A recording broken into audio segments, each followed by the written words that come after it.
जय हिंद दोस्तों, मैं नरेंद्र सिंह विवेकानंद एकेडमी की ओर से आपके लिए इंटरमीडिएट इंग्लिश में एक बहुत ही इम्पोर्टेंट टॉपिक लेके आया हूँ। ट्रांसफॉर्मेशन। ट्रांसफॉर्मेशन मतलब एक सेंटेंस को दूसरे सेंटेंस में बदलना। एक सेंटेंस को दूसरे सेंटेंस में बदलना, लेकिन उसका अर्थ नहीं बदलना चाहिए। यही जो है ट्रांसफॉर्मेशन में खासियत रहती है।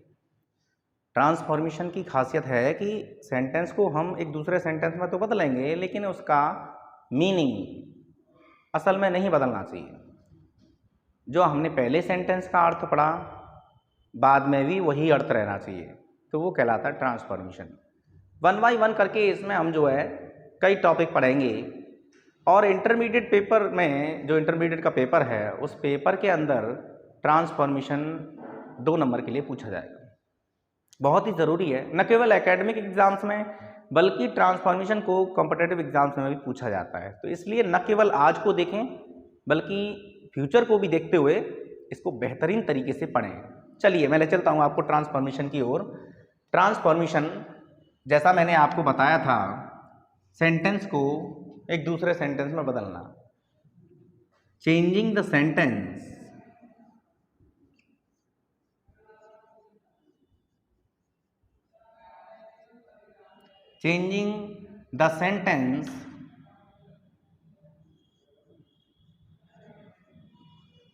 without changing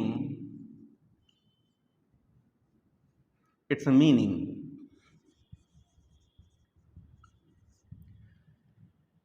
बिना उसके मीनिंग को बदले सेंटेंस को बदलना, बिना अर्थ को बदले सेंटेंस को बदलना ट्रांसफॉर्मेशन कहलाता है।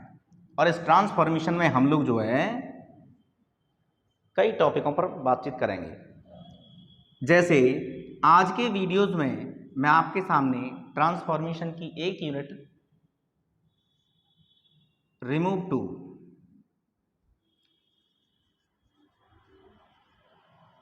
टू की बात करूंगा। टू को रिमूव करना। कुछ सेंटेंसों में एडजेक्टिव से पहले जो टू आता है उस टू को रिमूव करना, उसके बाद भी इन्फिनेटिव टू आता है, उस टू को रिमूव करना।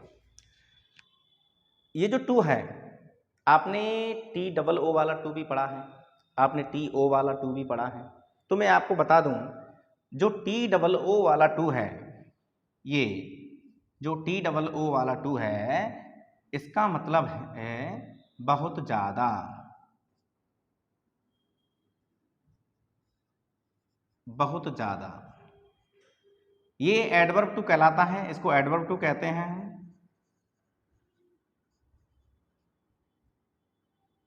एक टू आपने ये भी पढ़ा है, TO, इसका मतलब होता है के लिए, और ये जो है एक इन्फिनेटिव कहलाता है।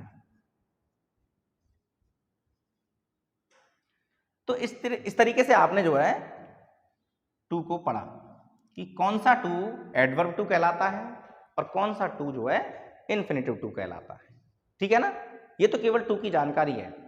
सेंटेंस में रिमूव टू करना है हमको, टू को हटाना है हमको, तो उस प्रोसेस को आगे ले जाते हुए मैं आपको बताऊंगा कुछ रूल्स के जरिए, है ना? जिसमें मैं पहला रूल आपके सामने लिख रहा हूं।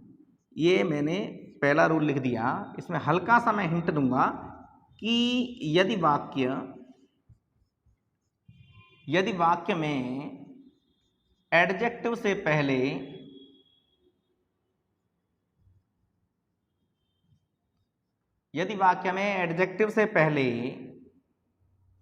एडवर्ब टू, जिस TOO की बात कर रहा हूं मैं, वही एडवर्ब टू है। तो ये जो है एडवर्ब टू एडजेक्टिव से पहले आए और एडजेक्टिव के बाद इन्फिनेटिव टू आए,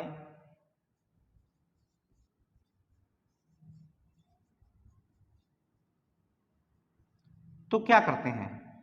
तो उसके लिए मैं एक टाइप के जरिए आपको बता रहा हूं। सबसे पहले आप उस सेंटेंस के सब्जेक्ट को ले लिया करेंगे। सब्जेक्ट को लेने के बाद, लिखने के बाद, फिर आप उस सेंटेंस के हेल्पिंग वर्ब को लिख दिया करेंगे। HV से मैंने हेल्पिंग वर्ब को दर्शाया है।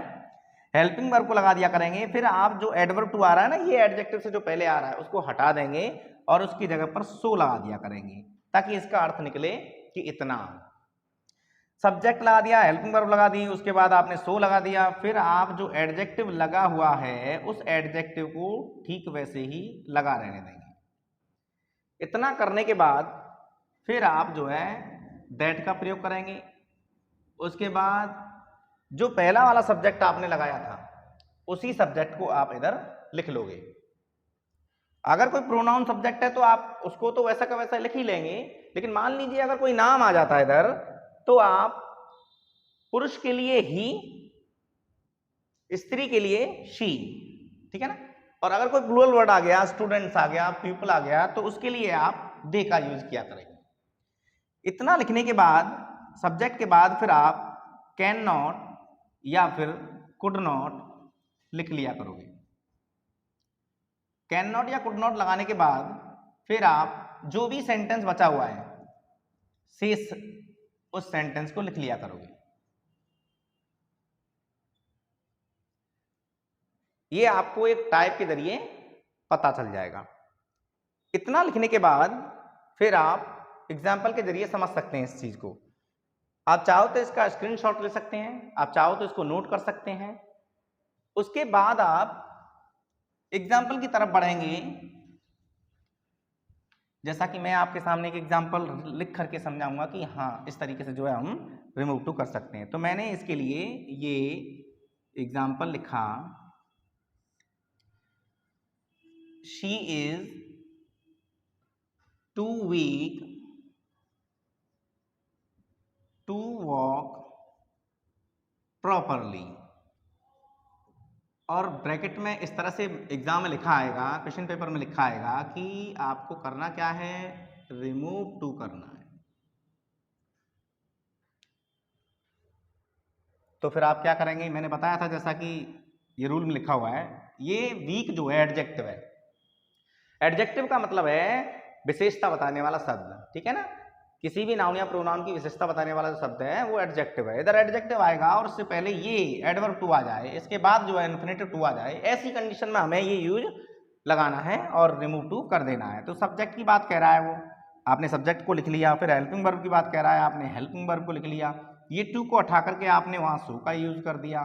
फिर आप एडजेक्टिव को लिख रहे हैं तो उसके लिए आपने वीक लिखने के बाद दैट का प्रयोग किया। वापस आपने ये सब्जेक्ट को लिखा जैसा कि बताया गया है, शी, ठीक है ना। इतना लिखने के बाद अब आप कैन नॉट या कुड नॉट को लिखने जा रहे हैं। तो कैन नॉट और कुड नॉट को किस तरीके से लिखा जाएगा, अगर आप जो देख रहे हैं सी इज सो वीक, या इधर देख रहे हैं सी इज टू वीक, ये जो सेंटेंस है अगर वो प्रेजेंट में है तो आप कैन नॉट यानी प्रेजेंट वाली हेल्पिंग वर्ब लेंगे। और अगर ये वॉज वर्ब वगैरह में है या पास्ट इंडेफिनिट टेंस में है, पास्ट टेंस में है, तो आप उधर जो है कुड नॉट का प्रयोग करेंगे। तो इधर देखने पर प्रेजेंट के लिए प्रेजेंट वाली हेल्पिंग वर्ब, पास्ट के लिए पास्ट वाली हेल्पिंग वर्ब लगा देंगे, ठीक है ना। तो अभी इज आर एम लग रहा है तो इसलिए आपने कैन नॉट लिख लिया। फिर बोला गया है कि ये जो इन्फिनेटिव टू है, भाई हमने यहाँ तक तो लिखा ही था, फिर हमने दैट लगा दिया, सब्जेक्ट को लगा दिया, कैन नॉट लगा दिया। अब इन्फिनेटिव टू है तो इसे भी हटा करके बाकी का जो है रिमेन सेंटेंस यानी बचा हुआ सेंटेंस हम लिख देते हैं। वॉक प्रॉपरली,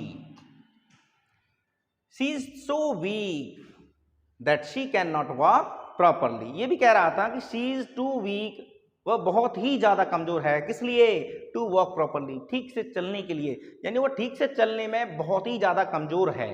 ऐसा पहले सेंटेंस का मीनिंग निकला। दूसरे सेंटेंस को पढ़ा हमने कि शी इज सो वीक, वह इतनी कमजोर है, that she can not walk properly, कि वह ठीक प्रकार से चल नहीं सकती है। तो आपने देखा दोनों ही सेंटेंस में हमने मीनिंग को वही रखा, अर्थ को वही रखा, सेंटेंस की शेप को बदल दिया, सेंटेंस के टाइप को बदल दिया, एक सेंटेंस को दूसरे सेंटेंस में बदल दिया, ठीक है ना। तो इस तरीके से आप समझ सकते हैं किस तरह से अगर किसी एडजेक्टिव से पहले एडवर्ब टू आए और एडजेक्टिव के बाद में इन्फिनेटिव टू आए, तब आप इस तरीके से वो सेंटेंस को रिमूव टू कर सकते हैं, ठीक है ना। अब दूसरा मैं रूल बताऊंगा आपको।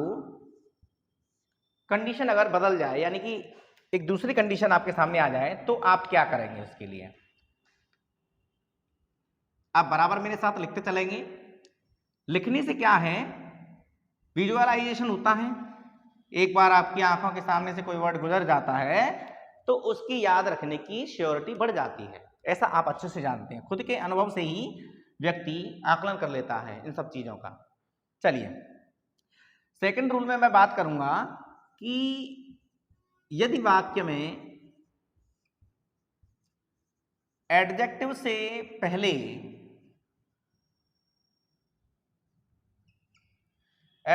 पहले वही यानी एडवर्ब टू आए,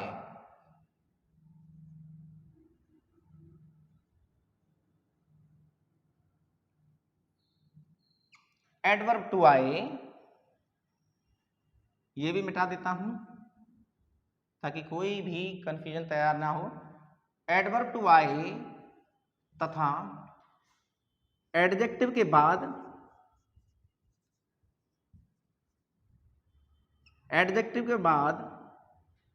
अब मैं बात करूंगा ये इन्फिनेटिव टू जो आ रहा है एडजेक्टिव के बाद ये ना आए, है ना, बल्कि यहां पर कंडीशन कैसी बन रही है, एडजेक्टिव के बाद में फोर लगकर, ये फोर लगा आएगा, ये फोर लगकर कोई ऑब्जेक्ट आ रहा हो, कोई फोर लगकर कोई ऑब्जेक्ट आए तो क्या करते हैं। तो उसके लिए भी मैंने एक टाइप लिखा। सबसे पहले मैंने सब्जेक्ट को लिखा, फिर उसके बाद हेल्पिंग वर्ब को लिखा। सब्जेक्ट और हेल्पिंग वर्ब लगाने के बाद फिर आप वही करेंगे जो एडजेक्टिव से पहले ये जो टू आ रहा है उसकी जगह पर जैसे इसमें सो रख लिया था वैसे यहाँ भी सो लगा देंगे। इसके बाद एडजेक्टिव को ठीक वैसे के वैसे ही लिख देंगे, फिर आप दैट का प्रयोग करेंगे। तो यहाँ तक आपको बिल्कुल पहले जैसा रख देना है सेंटेंस को। उसके बाद कुछ चेंजेस करने हैं, तो वो क्या करने हैं, आपने देखा कि यहाँ तो टू आ रहा है, लेकिन अभी जो सेंटेंस लिखूंगा मैं एग्जाम्पल के रूप में, तो वहां एडजेक्टिव के बाद में टू नहीं आ रहा होगा, बल्कि फोर लग करके for him, for us, for them, इस तरीके से कोई इनडायरेक्ट या डायरेक्ट ऑब्जेक्ट आ रहा होगा। ठीक है ना, तो हम क्या करेंगे, फोर को तो हटा देंगे और जो इनडायरेक्ट ऑब्जेक्ट है ना, हिम है या हर है या दे है या फिर अस है, तो उस इनडायरेक्ट ऑब्जेक्ट को हम सब्जेक्ट में बदल दिया करेंगे। तो मैंने लिखा दैट के बाद क्या करेंगे, हम जो ऑब्जेक्ट आएगा उस ऑब्जेक्ट को क्या बना दिया करेंगे, उसको सब्जेक्ट बना दिया करेंगे। ठीक है ना, ऑब्जेक्ट को सब्जेक्ट में चेंज कर दिया करेंगे। और इतना करने के बाद प्रोसेस को आगे बढ़ाएंगे आप लोग। तो क्या करेंगे उसके बाद, फिर से वही कैन नॉट या कुड नॉट लगाना है आपको ताकि पॉसिबिलिटी दर्शा सकें आप। फिर बाद में ये जो टू आ रहा होगा वहां भी आएगा, उसे हटा देने के बाद फिर आप रिमेन सेंटेंस लिख सकते हैं। इस तरह से रिमेन सेंटेंस लिख लेंगे आप और आप ये प्रोसेस भी कंप्लीट कर लेंगे। ठीक है ना, ये दूसरा रूल आपने समझा। इसमें मैंने लिखा है कि अगर एडजेक्टिव से पहले एडवर्ब टू आ रहा हो और एडजेक्टिव के बाद में फोर लग करके कोई ऑब्जेक्ट आ रहा हो, ठीक है ना, कोई इनडायरेक्ट ऑब्जेक्ट आ रहा हो, तो वहां आप क्या करेंगे, सब्जेक्ट को लिख लेंगे, हेल्पिंग वर्ब को लिख लेंगे, आप जो एडवर्ब टू है उसे हटा करके सो लिख लेंगे। ठीक है ना, वापस एडजेक्टिव को वैसा का वैसा ही लिख देंगे और दैट लगा देंगे। इतना प्रोसेस वही पहले जैसा रहेगा। अब बदलाव क्या करना है आपको, फोर को हटा देना है और जो ऑब्जेक्ट आ रहा है उसके बगल में उसको सब्जेक्ट में बदल लेना है। फिर से वही कैन नॉट कुड नॉट लगा देना है और इन्फिनेटिव टू को हटा करके जो भी सेंटेंस में बचा हुआ हिस्सा है वर्ब से लेकर के लास्ट तक का उससे लिख लेंगे। ठीक है ना, एग्जाम्पल के जरिए आप और अच्छे से समझ जाएंगे। मैंने ये एग्जाम्पल लिखा, ठीक है ना, मैंने एग्जाम्पल लिखा टी इज टू हॉट, चाय बहुत ही ज्यादा गर्म है। फॉर मी, मेरे लिए, क्या करने में, टू टेक।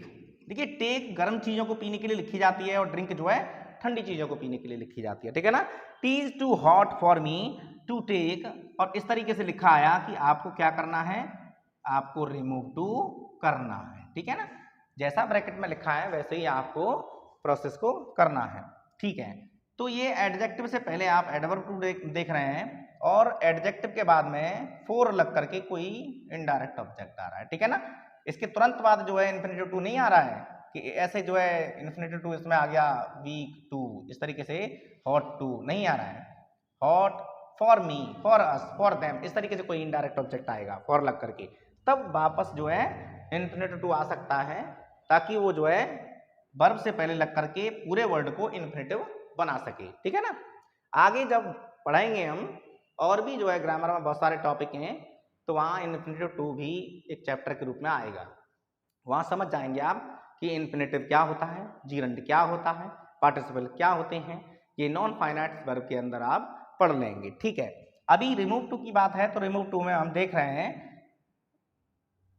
एडजेक्टिव से पहले एडवर्ब टू आ रहा है, तो क्या करना है हमको, सबसे पहले सब्जेक्ट लगाना है, तो हमने टी को लिख दिया, हेल्पिंग वर्ब को लगाया तो इज लिख दी। अब आप जो एडवर्ब टू को हटा करके उसकी जगह पर सो लिख रहे हैं, फिर एडजेक्टिव को ठीक वैसा का वैसा ही लिख रहे हैं, हॉट लिख लिया आपने, टी इज सो हॉट। अब आपको क्या करना है, जैसा बताया गया था कि फोर को हटा करके भाई पहले तो दैट लगा देंगे हम लोग, अब सब्जेक्ट लगाना है इसके बाद, तो क्या करना है हमको, फोर को हटा करके ये जो मी आ रहा है, इनडायरेक्ट ऑब्जेक्ट जो मी आ रहा है, उस इनडायरेक्ट ऑब्जेक्ट मी को हटा करके वापस आई यानी सब्जेक्ट में बदल लेंगे, तो मैंने मी की जगह पर आई कर दिया। अब क्या करना है, कैन नॉट कुड नॉट वगैरह लगाना है। सेंटेंस को देखिए प्रेजेंट में है या पास्ट में है, टी इज हॉट प्रेजेंट में है, तो अभी कैन नॉट लगा लेना है, ये मैंने कैन नॉट लगा लिया। अब इन्फिनेटिव टू यानी ये जो टू हटाने के बाद बचा हुआ सेंटेंस लिख देना है, तो यहाँ तो टेक ही है केवल बचा हुआ सेंटेंस, तो इस तरीके से टेक लिख दिया। Tea is so hot that I can not take, ये कह रहा है पहले वाले सेंटेंस में कि चाय बहुत ही ज्यादा गर्म है मेरे लिए पीने में, चाय मेरे लिए पीने में बहुत ज्यादा गर्म है, और मैंने सेंटेंस को बदल करके जो लिखा है उसका अर्थ नहीं बदला है, लेकिन सेंटेंस बदला है, तो इसका मीनिंग भी पढ़ लेते हैं कि टी इज सो हॉट, चाय बहुत ही ज्यादा गर्म है, यानी इतनी गर्म है कि आई कैन नॉट टेक, मैं पी नहीं सकता हूं। ठीक है ना। दूसरा वाला जो सेंटेंस का मैंने बताया है नियम, तो इसमें आप देख लिया करेंगे, यहां जो है कोई निर्जीव सब्जेक्ट आ रहा होगा, सजीव नहीं आएगा। ठीक है ना। जैसे टी आया है, द स्ट्रीट है, द क्लास है, इस तरह से कोई जो है एब्स्ट्रैक्ट नाउन आया करेगा यहाँ सब्जेक्ट के रूप में, तभी हम फोर लगा करके कोई इनडायरेक्ट ऑब्जेक्ट यहाँ लिख पाया करेंगे। ठीक है ना। ये पहचान अच्छी है। अच्छा, ट्रांसफॉर्मेशन के इस रिमूव टू वाले प्रोसेस में आगे मैं थर्ड रूल की ओर ले जाऊंगा, जो कि लास्ट होगा। आप अच्छे से समझ में आ रहा होगा आपको, उम्मीद है आपको ये वीडियो पसंद आएगी, और पसंद आने पर आप मन लगाकर पढ़ेंगे, अपने घर वालों का और अपना सपना पूरा करेंगे, अपनी उम्मीदों को एक हरी झंडी दिखाएंगे और बढ़ते चले जाएंगे भविष्य में। ठीक है ना। मेरी यही उम्मीद है, यही कामना है आपसे। आइए बात करते हैं तीसरे रूल के बारे में। मैंने रूल थर्ड लिख रहा हूँ, लिख लिया, ये देखिए, तो मैंने रूल थर्ड लिखा कि यदि वाक्य में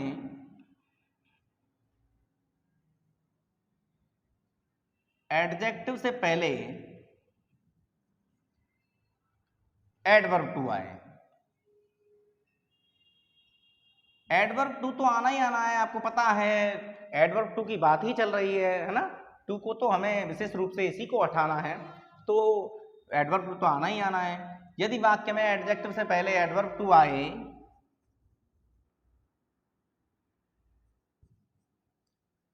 और उसके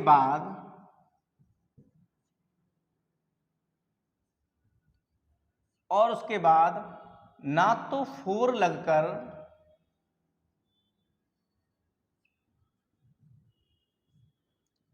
कोई ऑब्जेक्ट आए,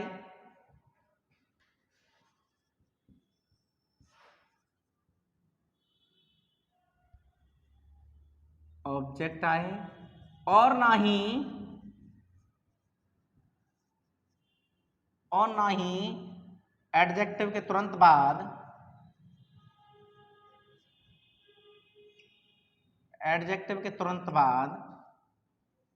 इन्फिनेटिव टू आए, इन्फिनेटिव टू आए, है ना, या उसके बाद कोई हेल्प मतलब जो है मेन वर्ब लिख रही है, कोई वर्ब लिख रही है, तो ऐसा कंडीशन ना दिखाई दे आपको, तो क्या करेंगे, तो आपको करना क्या है, ऐसे सेंटेंस में आपको एडवर्ब टू की जगह पर दूसरे शब्दों का प्रयोग कर देना है बस, ताकि मीनिंग का सेंस वही निकल के आ जाए, सेंटेंस बदल जाए, ठीक है ना, पर उसका मीनिंग नहीं बदलने पाए, ये हमको कर देना है। तो करना क्या है हमको, एग्जाम्पल में आप अच्छे से समझ जाएंगे, पर पहले मैं टाइप समझा देता हूं आपको। टाइप ये है हमारा, सबसे पहले हम सब्जेक्ट लिख लेंगे, उसके बाद हेल्पिंग वर्ब लगा लेंगे। अब जो टू की बात आ रही है, जिसे हम एडवर्ब टू कह रहे हैं, तो उस एडवर्ब टू की जगह पर हमको करना क्या है, उस एडवर्ब टू की जगह पर दूसरे शब्दों का प्रयोग करना है, ताकि दूसरे शब्द लगाने पर अर्थ तो वही रहे, बस सेंटेंस की शेप बदल जाए, ठीक है ना। तो हमने क्या किया, जो एडवर्ब टू आ रहा है उस टू को हटा करके वहां एक्सट्रीमली वर्ड लगा दिया, या फिर मान लीजिए एक्सट्रीमली नहीं लिखा तो वहां पर ओवर वर्ड लगा दिया, ठीक है ना। ऐसा लगा देने के बाद वापस एडजेक्टिव को ठीक वैसा का वैसा ही लिख देते हैं। एक तो ये तरीका है, ठीक है ना। आपने टू की जगह पर एक्सट्रीमली वर्ड लिख दिया या ओवर वर्ड लिख दिया। एक्सट्रीमली का मतलब भी बहुत ज्यादा है, ओवर का मतलब भी बहुत ज्यादा है, ठीक है ना। एक और मैं जो है टाइप समझा देता हूं, दो टाइप से आप ये सेंटेंस को बना सकते हैं। उसमें क्या करना है, आपको सब्जेक्ट को लिख देना है, हेल्पिंग वर्ब को लगा देना है। अब आपको करना क्या है, जो एडजेक्टिव है उसे तो आगे की तरफ ले आना है, एडजेक्टिव को आगे की तरफ ले आते हैं और उसके बाद बियॉन्ड द प्रॉपर लिमिट का प्रयोग कर देते हैं। बियॉन्ड द प्रॉपर लिमिट, ये बियॉन्ड द प्रॉपर लिमिट हमने एडवर्ब टू की जगह पर ही लगाया है, लेकिन ये बस लिखा जाता है बाद में, एक प्रोसेस है इसका बाद में लिखने का। तो अब हम इसे पढ़ेंगे भी ना, तो उसका मतलब क्या हो जाता है कि द प्रॉपर लिमिट है ना, सीमा के, प्रॉपर सीमा से परे, यानी कि जहां एक लिमिट है उससे ऊपर की बात कर रहा है वो, परे की बात कर रहा है वो। तो यानी कि किसी चीज को बड़ा चढ़ा करके दिखाना चाह रहा है, जो कि टू दिखाता है, उसी तरीके से। तो हमने शब्दों का प्रयोग किया है केवल, इधर एक्सट्रीमली लिखा था, ओवर लिखा था, दोनों का अर्थ भी ज्यादा था, और बियॉन्ड द प्रॉपर लिमिट भी सीमा से परे ज्यादा ही हो जाएगा। अब एग्जाम्पल से आप समझ जाएंगे। ये मैंने एक एग्जाम्पल लिखा, द क्लास वॉज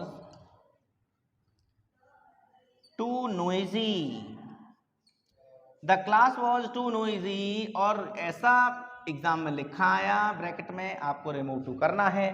तो इधर ना तो जो है आप ये एडजेक्टिव के बाद में डायरेक्टली टू लिख करके कोई वर्ब लिखी देख रहे हैं, ना फिर फोर लग करके कोई इनडायरेक्ट ऑब्जेक्ट आ रहा है, ठीक है ना। तो इससे आगे का कोई प्रोसेस नहीं है, ना तो जो है टू लग करके कोई वर्ब आ रही है और ना ही फोर लग करके कोई ऑब्जेक्ट आ रहा है। तो ऐसे में आप क्या करेंगे, केवल ये जो एडवर्ब टू है इसकी जगह पर दूसरे शब्दों का प्रयोग कर दिया करेंगे। तो मैंने भी द क्लास वॉज, अब ये टू है, इस टू की जगह पर मैंने ये दोनों वर्डों में से कोई भी वर्ड लिख लिया, जैसे मैंने ओवर लिख लिया, ओवर नोइजी। तो इस तरीके से ये सेंटेंस बन गया। क्लास बहुत ही ज्यादा शोरगुल वाली थी, और ये भी हो गया कि क्लास बहुत ही ज्यादा शोरयुक्त थी या शोरगुल वाली थी, ठीक है ना।